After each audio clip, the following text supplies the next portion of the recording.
greatly respected, therefore very influential, and so on. But we had a bit of a strained conversation. He says, I need a guy like you in cabinet, but you got to get elected. And he proposed one of the city constituencies in Edmonton. I drove around that constituency with my wife, and I came home and said, it's not honest for me to run here. If I'm going to run, it will be in my rural community in southern Alberta, east of Calgary, called a tiny place called Langdon, that's listed on the thing there, halfway to Strathmore. And where most of my family lives, and my parents had grade 7 education, you know. I said, I'll live or die there.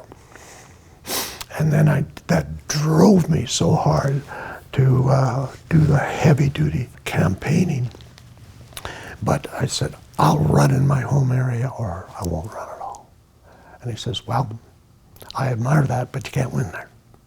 I said, who was it said somewhere? Watch me. My people in my community. And for me, that was a necessary fit.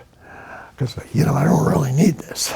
I already have a PhD, and I'm working up the academic ranks at U of A, and eventually became, as you saw, VP Finance.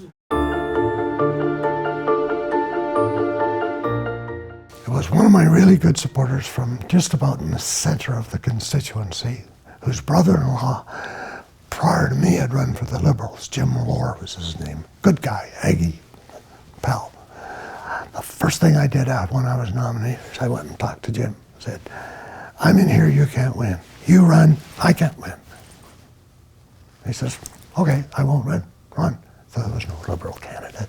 One of the pieces of advice Loughy gave to me, he says, don't forget, women vote and teenage kids vote. Do everything you can to engage them. When you talk to enough people, you start figuring out a few things from them. One of them is, in rural areas, they're huge. Mine was 62 townships. Townships are 6 by 6, in case you didn't know. And this side of the meridian between, you know, kind of by accident, partly because I knew a couple of guys that were in a district east of Innisfil, which I bounded on.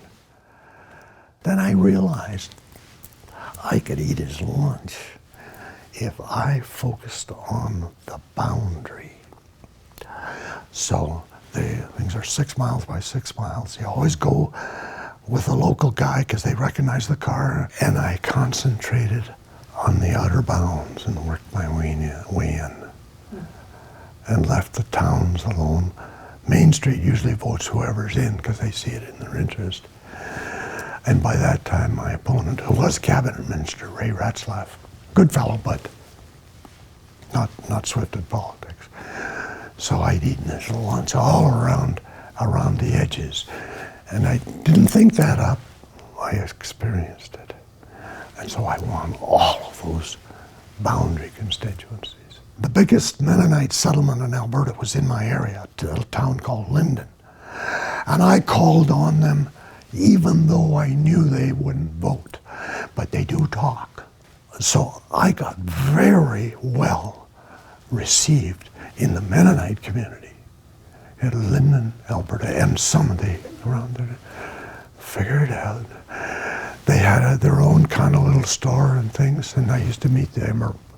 Remember Parlin Stan Shoemaker from Drumheller? We'd meet there for lunch, and we had lunch and go around and talk to people, and then the word goes out.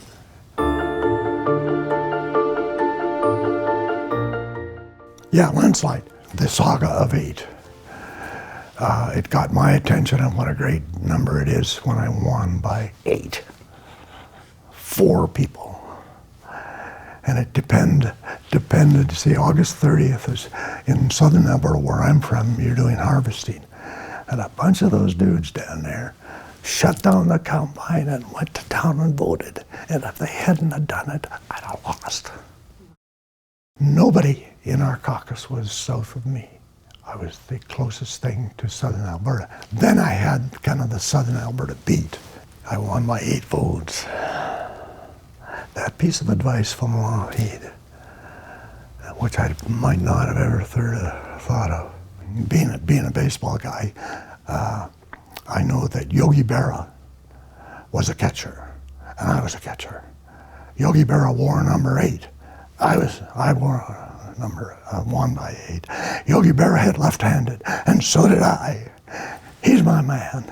So number 8 lives in my life. Your lucky number? That way, yeah. There was a guy named Russ Shepard, and he worked for council, like the executive council, but he was a friend of my wife's parents. So he phoned me and said, can I come over and talk to you? Sure. So he came over and showed me how to find the Premier's office.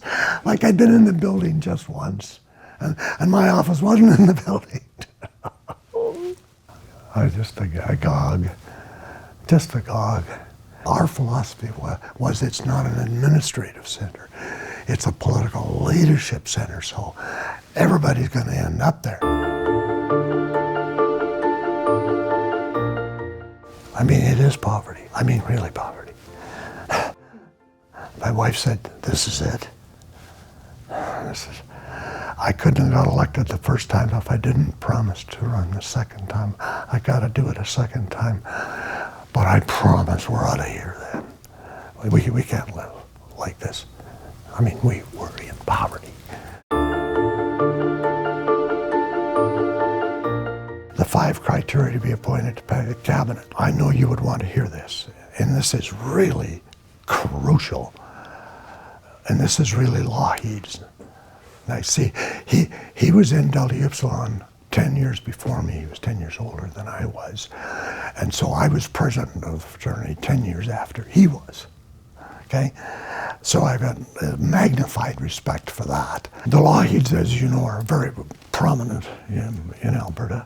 So he had a passion for trying to be inclusive and helpful and, all of these kinds of things. But as a prominent family, like all prominent families in Calgary, they had a cabin in Banff.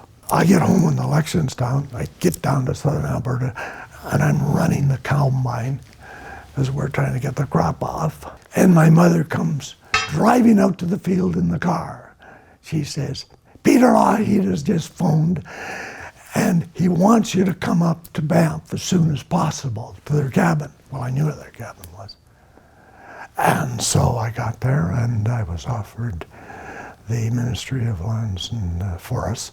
You probably haven't read Al Adair's book, another guys. We were great pals. We were both baseball players. And of course, he's left-handed. Anyway, he came in right behind me.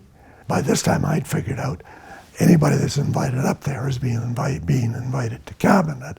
And he comes through the door. He's a big guy. Said, what's going on there, And I says, yeah, I know. You go in and find out. And then he was appointed to cabinet right after me. But that's how it happened. Now, you ready for the 5? I'm going to skip around just a little. Okay. First of all, you have to agree that your resignation is in the Premier's desk. Don't bother writing it. It's a singularity decision he would make if he feels he should. Do you agree with that? And the answer is yes. Along with that came a statement of your financial position. Well, I was real thin. I just finished grad school. So that's easy. I'll jump to number 5, because this is more pertinent now. No liquor in your office ever. Do you agree to that? And kind of with that is that when you have meetings, like us say, says, always be on time, always be prepared, and always be sober. What do you think of that? Number 2 was that in your appointment, you will have that appointment for the full term unless I fire you. You will have that appointment for the full term so that it is possible to know the people that relate to your portfolio. Lands and forests is a lot bigger. I wrote a parks policy paper that's in the legislature in 1973, because parks was with that, and fish and wildlife, not just lands and forests. So you need to know the people in your department, and that's extensively throughout Alberta. So I traveled a lot, because they won't believe you if they don't know you, and you won't be sure you can believe them if you don't know them. And then there's the industry. And we were wanting to convert forestry from strictly pulp and paper, like at Hinton, and then the new facility that was built at Grand Prairie. So we initiated a process to have high-value lumber from the best wood, and the other wood used for chipping and paper. And I remember rolling out my best line at Fox Creek, because the small communities do it up good. You know, they bring on the RCMP, and they got our little parade and everything. I said, got up and just rolled out. I wasn't even thinking. I said, last time I arrived somewhere with a red light, I got fined $100. It broke up the crowd, just broke them up. And so that turned out to be really friendly. And we developed all this. Simpson Lumber, that's the company name of Seattle. Anyway, so that was a bit of a victory there, and then the beginnings of certain parks. Fish Creek Park in Calgary. And we put a lot of money into Edmonton on a counter basis. It's now called Capital City Park. But you'll find the roots of that in a 1973 provincial parks position paper that I wrote and tabled in the legislature, and we debated. You have to know the substance, like the scientific content, say, and you have to know the people and earn their trust, because you got divisions in Rocky Mountain House and Grand Prairie and Lac-La-Biche, and so I went to all those places and so on. So that's why your appointment is for a full 4 years, and if you're reappointed, you'll be reappointed to a different portfolio. Nobody's going to repeat.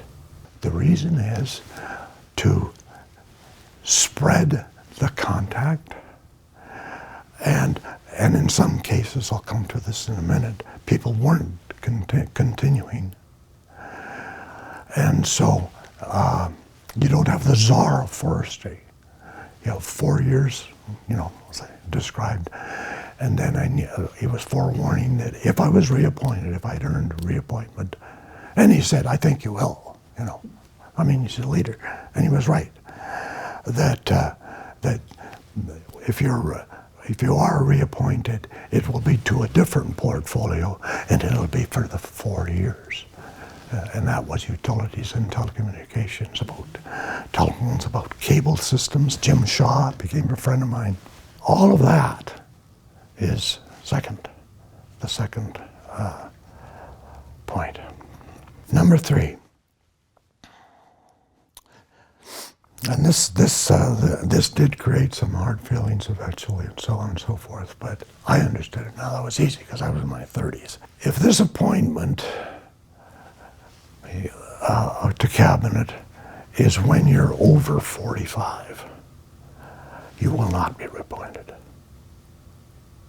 You're probably surprised, but how are you going to do renewal and bring in new cabinet people, some people in caucus who have earned it, but also, like I recruited a guy named Dick Johnson, who he was eventually provincial treasurer, but he was in accounting in Lethbridge, and of course, because I was the most southerly person, I went down and gave blah, blah, blah to all kinds of places there, and he signed up to run in the next election, and he won, and he got appointed provincial treasurer right away. The point was to to think ahead to having the capacity for renewal. And so for some of the people, this was a disappointment that they would not be reappointed, but it's somewhat ameliorated if they know in advance. So that's number 3. Number 4, this is pretty complicated. All ministries had second acting and third acting. So I was, as Lands and Forests, I was first acting for environment, and I was first acting for telecommunications. When the minister's not available, because wherever they are, so on, you get in there, you won't be as fully informed, maybe you defer, you do, but you handle it, you deal with it. If you're reappointed, it won't be the same department. It'll be different, but it will be for 4 years. So you can get out there and meet everybody. And of course, by this time, you're starting to get kind of skilled at this. You're starting with very little raw material and a farm kid from southern Alberta who went to tiny little school. Somebody asked me if I played basketball. Basketball? We didn't even have a bloody gymnasium. What do you mean basketball? We played hockey, and we sure played baseball. So that's a pretty complicated management process. And then with the no liquor in the office as number 5, those were the 5. And you don't have to agree, but you won't be appointed. And that also causes your senior people to put their feet in front of the fire. I mean, nobody other than conventional government is better than the thing they do best in decision making is cleverly avoiding decisions. So those are the 5, and I've not fully revealed those to anybody else. It's strictly in my head. There was a time in the social credit era, 2 major things. One, they kept the royalties from oil and gas owned by the public, at 1/6. We doubled it. That's where the first gush of it came from. And the guy that handled all that was Merv Leach, Jim's dad. And he and I became as we were both kind of academic, despite our very rural backgrounds. We doubled it. But then what happened shortly after that is OPEC kicked in. I even remember it was 1973. And then the prices. So the royalties were doubled, and then the price basis was, let's say, tripled, in some cases even more. And so the gusher of money, as the government always sat down and says, we can't spend all this money. It'll be wasteful, and subsequent governments will never be able to recover from it. We got to do something. And the something was the Alberta Heritage Fund. And I was on that committee, and I've published quite widely on that. In honesty, I think post-Lougheed, the Conservative group had not had the gumption to put in a sales tax like everybody else. I'm an advocate of sales tax, and particularly quantifying it as exactly what is in place by our closest neighbor, because I don't believe in beggaring your neighbor. And then you got a base that, if necessary in the future, you can work with, but you have to get over the 0, and we still haven't, because we don't have the governance gumption to do it. And I've written a couple of major things in the Edmonton Journal, which then is always carried in the Calgary Herald on this subject. Anyway, so the Heritage Fund was established, and there was a monstrous gush of money and put there, but then it started to wind down as all the grief and stuff of others in the area of Arabia and so on happened. And I remember a statement by the government after I had left. I wished I'd been there so I could resist it, speak against it. Unfortunately, it was the provincial treasurer at the time, my buddy, will cut the take on the oil money in half from 30% to 15%, and then we don't have to have a sales tax. Big mistake. Look at us now.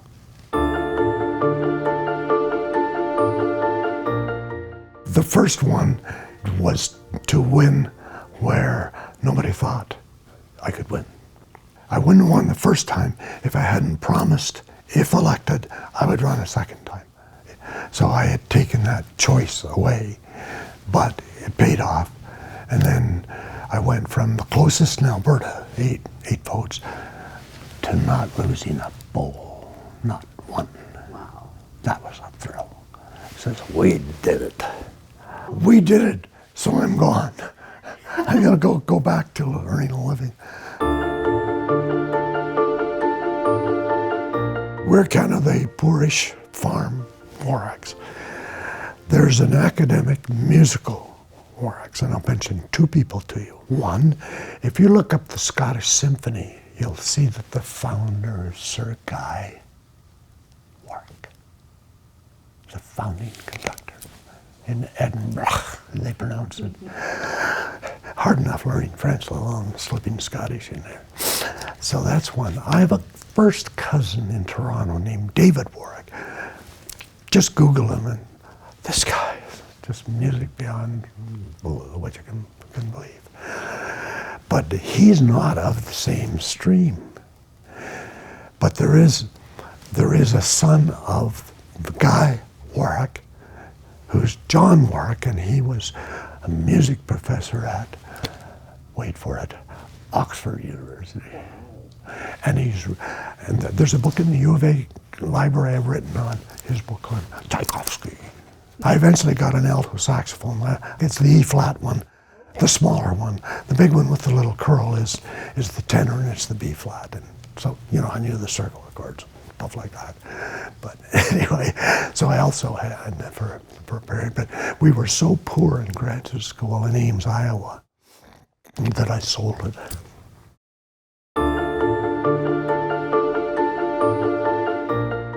Langdon at that time was a tiny little hamlet. In those days, there was always, throughout the rural areas, an itinerant piano teacher.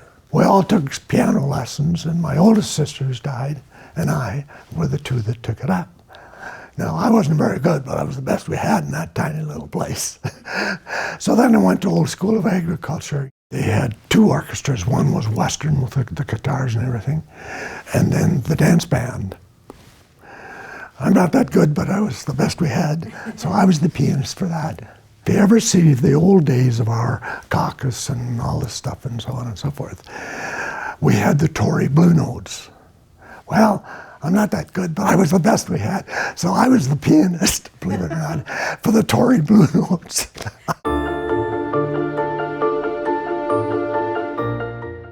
I wouldn't do it because I would refuse to starve my family financially. Find out what the pay is. Yeah, and then they won't. One of the most depressing things I recall from caucus. By the way, at caucus we met at the government building, with the big round table, and we were sat by alphabet, not by cabinet up there, and then the rest here. That was another change law he made. Jim Foster and I were together on this at the end of our first term. So there was the Foster-Warrack proposal. And what we said is, we think, Jim and I do, so we invite you to think with us, that we have turned this province upside down and looking up and forward, having done things and we'll do more things. And this time, we should be paid the level that it's worth to society, not the pittance we get. One of the guys was worth what he's getting paid, but he didn't know to keep his mouth shut. And he says, I remember vividly. We better not get it up too high or somebody will come out from Cameroon and run against me. Wow. Then you look around the room, see, we're in a horseshoe. And I'm watching these heads bob. It wasn't rejected, it's deferred, 100 years or something. And that was the moment. I said, I have to honor what I said I would do, and by God, I will. But then I'm out of here. And I was.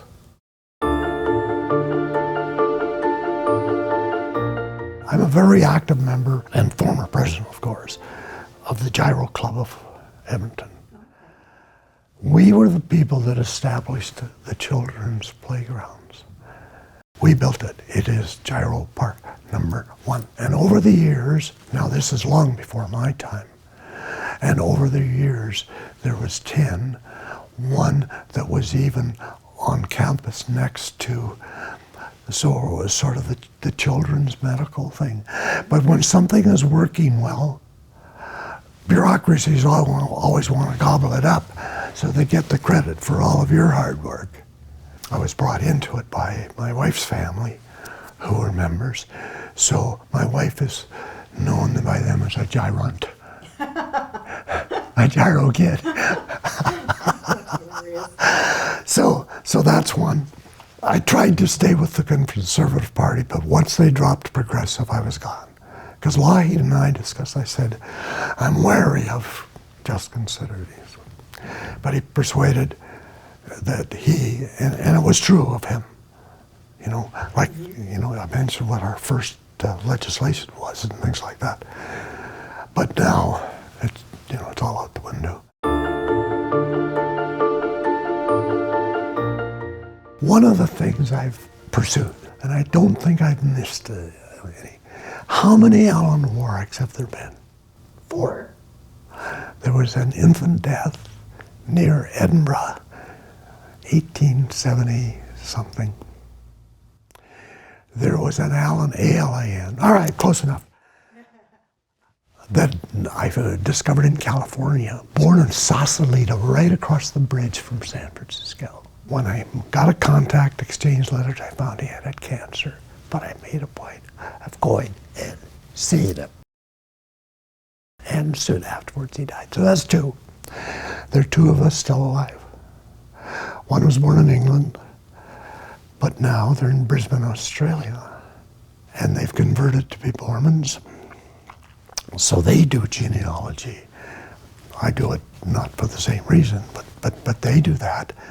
And when he retired, a little bit younger than me, but when he retired, they wanted to visit Salt Lake City. So we had them come and visit us in Edmonton. So we had an Allan Warrack's, plural, barbecue in our backyard. Invited my cousins all up and saw them. I, helped them around town and over to the Mormon church that they belonged to and so on. But when we first found them, we invited them to Brisbane, Australia, to our hotel and took them for dinner. Allan, A-L-L-A-N, and Dawn, D-A-W-N. And we've been in touch ever since. Then they're back, attended the Allan Warracks, plural, the only 2 living. That's it.